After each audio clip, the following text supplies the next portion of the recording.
So I'm standing in something called the Cave Church here.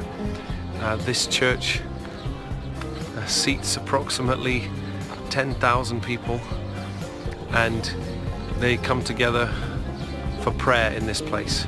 It was carved out of the rock by the Coptic Church.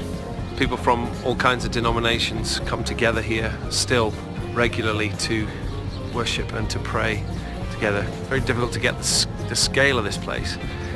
On the walls of the cave are all kinds of carvings of Bible scenes and figures from the Bible and stuff like that, all carved into the stone by one particular man, and they're all over this site.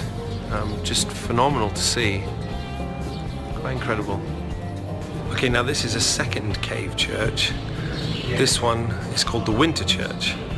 That's because they're meeting here when it's colder and wetter outside. This one again seats around about 2,000 to 3,000 and again has all the carvings on the wall.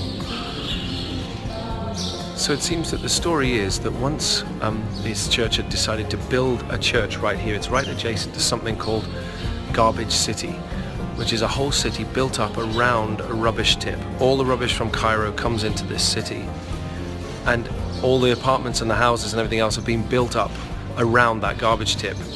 So when you go through, it's people just collecting stuff to recycle. I mean, I've never seen anything quite like it. It's on a monumental scale.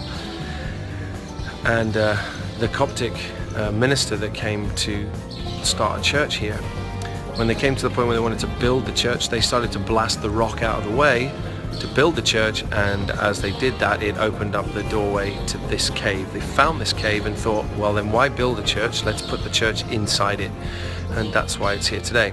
Then the other one that we saw earlier, that was half exposed, and they chiseled out the rest of the rock to open it right up, and that is the church that is there, that's used in the summer, that's got around about 15,000 seats, we've just heard. So incredible, actually, an original idea. Just rather than building your own place, use the cave that you've just found.